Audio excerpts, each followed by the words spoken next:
Bonjour à toutes et à tous. Aujourd'hui, on embarque pour une aventure vraiment pas comme les autres. Un voyage dans le temps pour découvrir les tout premiers débuts de l'humanité.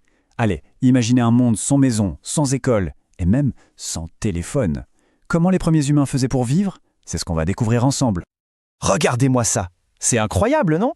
Ce que vous voyez là, ce sont des peintures qui ont 36 000 ans. Essayez d'imaginer un peu. Elles ont été peintes au fond d'une grotte toute noire, juste avec la lumière d'un feu, par des gens qui vivaient dans un monde complètement différent du nôtre. C'est l'un des tout premiers moments où les humains ont créé de l'art. Voilà la grande question de notre cours. Pour y répondre, on va se transformer en détective et mener l'enquête en 3 missions. Mission numéro 1, on va rencontrer nos plus lointains ancêtres. Mission 2, on va découvrir leur vie de tous les jours. Et mission 3, on va partir à la recherche des trésors qu'ils nous ont laissés. Alors prêt à jouer les détectives? C'est parti. Allez, première étape de notre enquête. Avant de se lancer à la recherche d'indices, un bon détective doit d'abord connaître le terrain. On va poser les bases, c'est important. Notre premier mot-clé, c'est la préhistoire. En fait, c'est super simple. Le petit mot pré, ça veut dire avant. Donc, la préhistoire, c'est toute la période qui s'est passée avant l'histoire. Et l'histoire, elle commence avec l'invention de l'écriture.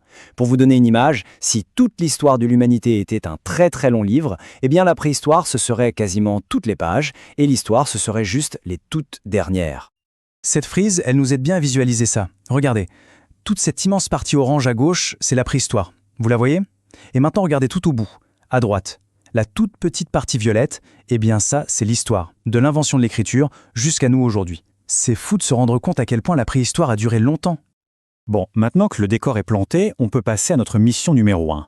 Qui étaient les personnages principaux de cette très longue histoire? C'est parti, on va à la rencontre de nos ancêtres. Voici notre grand arbre de famille, en quelque sorte. Il nous montre l'évolution. Alors, on va se concentrer sur les humains. D'abord, on a Homo habilis. Pour le retenir, c'est simple. Il est habile de ses mains. C'est le premier à fabriquer des outils. Ensuite arrive Homo erectus, l'homme qui se tient debout. Lui, il est super important. C'est lui qui va maîtriser le feu. Et enfin, il y a Homo sapiens, l'homme qui sait, l'homme sage. Et ça, eh bien, c'est nous. Et vous savez quoi? Notre grande aventure à tous commence exactement au même endroit, en Afrique. C'est pour ça qu'on l'appelle le berceau de l'humanité. C'est là que tout a commencé. Et puis, il y a très très longtemps, des groupes comme Homo erectus ont commencé un voyage incroyable. Ils ont quitté l'Afrique et, petit à petit, sur des milliers d'années, ils se sont installés partout sur la planète, d'abord en Asie et en Europe. Mission numéro 2. Maintenant qu'on connaît un peu nos ancêtres, on va enquêter sur leur vie de tous les jours. À quoi pouvait bien ressembler une journée à la préhistoire? Qu'est-ce qu'ils mangeaient? Comment ils s'occupaient? Ce qui est vraiment génial, c'est leur intelligence. Regardez un peu comment les outils ont évolué. Étape 1, Homo habilis, fabrique des outils tout simples en tapant des pierres l'une contre l'autre. Hop, ça fait un bord tranchant. Étape 2, Homo erectus invente le biface.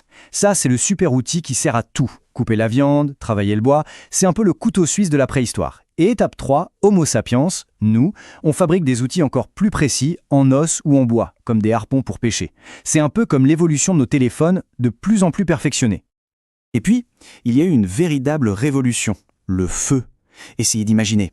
Pour la première fois, ils pouvaient se chauffer quand il faisait froid, s'éclairer la nuit, se protéger des animaux sauvages et surtout, cuire leur nourriture. Franchement, ça a complètement bouleversé leur vie. Pour manger, attention, ils ne connaissaient ni l'agriculture ni l'élevage. Ils étaient ce qu'on appelle des chasseurs-cueilleurs. Ça veut dire qu'ils vivaient de la chasse, de la pêche et de la cueillette de plantes. Et pour ça, ils étaient nomades. Ils n'avaient pas de maison fixe, ils se déplaçaient tout le temps pour suivre les troupeaux d'animaux. Alors qu'est-ce qu'on trouvait au menu du Paléolithique? Eh bien, c'était super varié. En plat principal, on pouvait avoir de la viande de mammouth ou du poisson frais. En accompagnement, des fruits, des baies, des racines.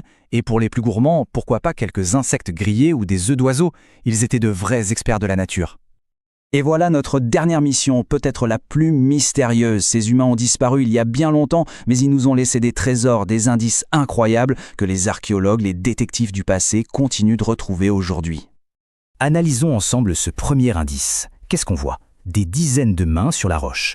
Comment ils ont fait ça, à votre avis? Ils posaient leurs mains sur le mur et ils soufflaient de la peinture tout autour. Chaque main, c'est comme une signature. C'est un message qui traverse des milliers d'années pour nous dire « j'ai existé ». J'étais là. C'est vraiment émouvant, vous ne trouvez pas? Mais alors, pourquoi est-ce qu'ils peignaient au fond des grottes, dans le noir? Est-ce que c'était juste pour faire joli? Est-ce que c'était pour des rituels magiques? Pour raconter leur chasse? La vérité, c'est qu'on n'en est pas sûr. Personne ne le sait avec certitude. Et c'est ce mystère qui rend cet art encore plus fascinant. Voici un autre indice très, très important. Les tombes. À un moment donné, les humains ont commencé à enterrer leurs morts. Regardez cette femme. On l'a retrouvée avec une coiffe faite de centaines de coquillages. Le fait de l'enterrer avec de si beaux objets, ça nous montre qu'ils prenaient soin de leurs morts. Ça veut dire qu'ils avaient des émotions profondes et sûrement des croyances sur ce qui se passe après la vie. Et leur créativité était partout, pas seulement dans la peinture, ils sculptaient aussi de magnifiques objets, comme cette petite tête de femme en ivoire de mammouth. Et ils faisaient même de la musique, la preuve avec cette flûte taillée dans un os. Ils avaient déjà une vie culturelle et artistique très riche. Alors, c'est l'heure du bilan pour notre enquête de détective. Voilà les 3 informations capitales à retenir. Primo, l'humanité est née en Afrique avant de partir à la conquête de la planète. Deuxio, les humains du Paléolithique étaient des nomades, des chasseurs-cueilleurs super inventifs.